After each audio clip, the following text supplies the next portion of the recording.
Hold on, Andy. Wow, you got to give me a heads up before you hit the record button, dude. I was 2, 1, action. Did you do something fun for Mother's Day for your mother or your mother of your children? We just did dinner out. That was pretty. Both my older kids, and you probably run into the same thing. Both my older kids were working. Oh, really? My jobs, dude. My older kids don't have jobs. The only one that has a job is my younger kid, and she did work actually. Yeah. So my older two did work until about 3 or so, and then we had dinner reservations at 5. So we did that, and otherwise it was just chill out. Where'd you eat? Sizzler? Did you take her to like the really good place or what? Oh, Chili's action? Nah, we went to a small like mom and pop. Baby back ribs. You went to where? Little mom and pop restaurant just down a little bit north of us, like 5 minutes down the road. Nice. Good for you. What about you guys? We had a little barbecue at the crib, cooked some wingies. Jared liked wingy. The grill, and we throw in the air fryer. They're really good. And so we had Katie's whole fam over, and the kitties. Beautiful day, and then the Nuggets win, dude. Nice. Well, you know what they say, you can get a good little bit of T-bone by sticking your head up someone's ass. That's right. Wouldn't you rather take his word for it? That was well done. Yeah. Tommy boy. Jared liked wingy. All right, guys, we got something on the pot today. The intro is really ADHD. We usually sort that out before we hit record, but Andy hit record before we wanted to hit record. Andy, what are we talking about? The biggest objection that we're hearing right now is, and you and I go on back and forth with this stuff, and I think this is actually a viable conversation. So whether it's ISAs, real estate agents, obviously I coach folks, we run the marketing for folks. This is one of the bigger objections that we're hearing right now. And honestly, like the way that you and I were talking about this, I don't see this as a true objection. It's more so just sellers expressing what their concern is.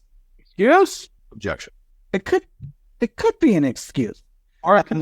I like concern. So yeah, it's a concern. It's a question, right? And it's essentially a request for more information. That's the way that I would look at it. But that objection or that statement coming from sellers is, yes, you know what, I would sell if I get said price. Now, what we're seeing is actually sellers not blowing the market out of the water. Like, and you guys have probably seen this in the past, right? I know, Jared, you obviously have as well, where their house is worth like $750 and they want like 1.5. That's not what we're talking about. We're talking about the folks that are like relatively accurate. They're saying on a 750 house, they're like, hey, well, listen, if I can get right around 760, 775, I would make a move. And there's obviously some concerns there. So that's the kind of tee up that we're seeing right now in the ISA world. In the prospecting world, we're seeing that it's on all lists essentially. So whether it's absentees, downsizers, upsizers, and I think there's some back end concern that they're simply not saying. They're just leaning on price as the initial. Again, I don't really see it as an objection. That initial objection, maybe we could call it objection, but and your feedback has been viable, right? Like I would move, or we would downsize, or we would upsize, or we would relocate if I could get this price.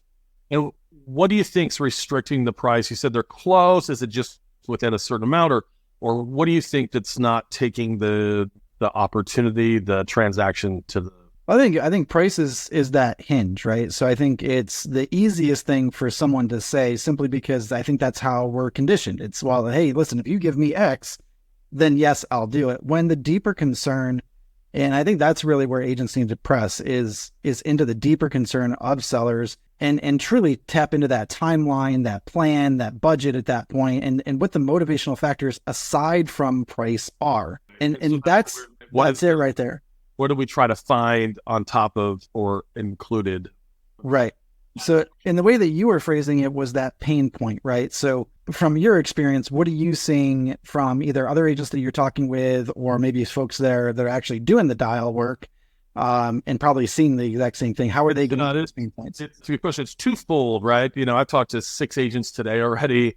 Let's just say 3 and 3. Three will call, any absentee or any zip code and use that as a numbers game approach. The other 3 want to try to find that pain point within an absentee list. So I was talking to a guy, he's like, hey, what can we add out of state age, on some of these, ultimately knowing that, dude, I've owned that property in Florida for multiple years, or maybe I've owned the property in Michigan and I live in Florida and I'm tired, dude. I'm tired of dealing with a renter, or I'm tired of, waiting for my kid to get a job so he can inherit it.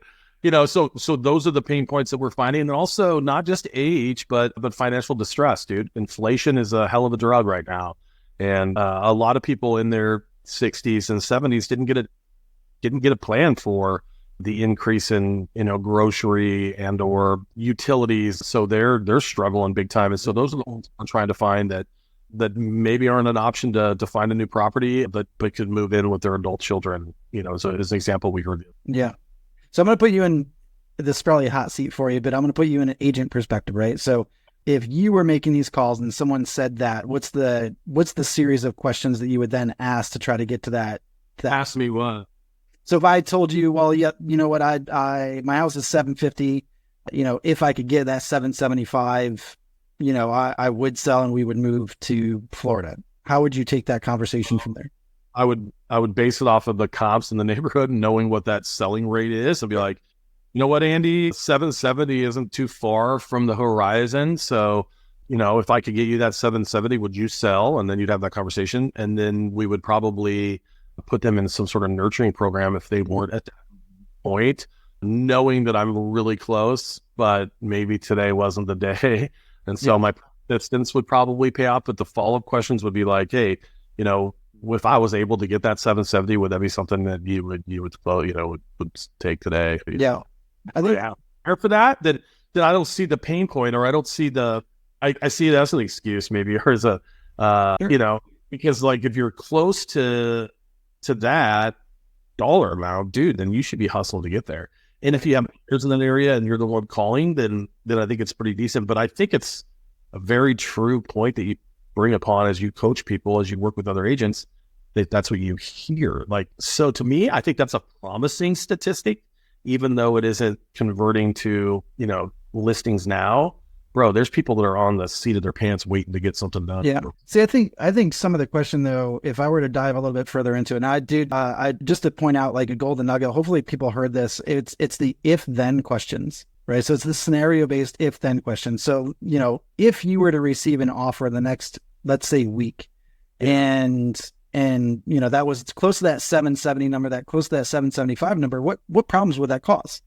Yeah. Would you accept that, right? And it's those if-then questions that I think are going to dive a little bit further into it.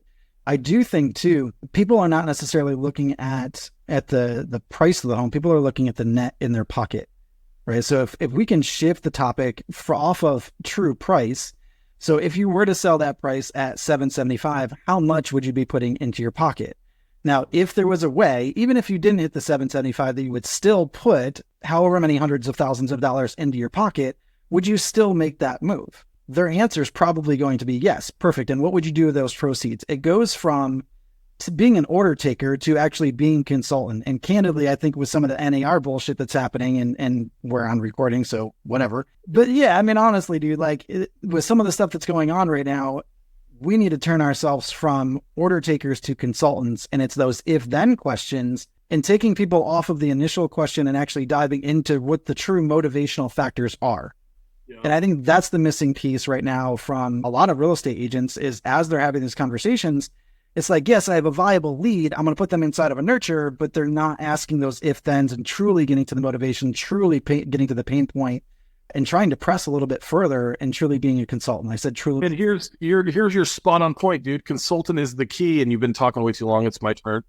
Because now more that we're hearing is every transaction isn't just let me put my sign in your yard, let me sell your property. Right. It's finding a solution for them. And it might be flexible funding. It might be rent own. I mean, there might be so many different things, or fix and flip or cash buy. There's so many different options now. You have to be a consultant and you have to be the expert. And pretty much, the ones that are going through that cookie cutter 1984 mentality are the ones that are going to be stuck behind, lame excuses. Oh, here we go, dude. What do you think about that? Good. I like that. All right, well, Andy, I appreciate you, man. I think 15 minutes is enough of my time with you, but I'm going to show you a spin move. Oh, I like that. By the way, brother, you're looking good. I'm getting there, dude. You're looking good. Thanks, Andy. I like you. All right, man, much love, dude. I'll talk to you soon.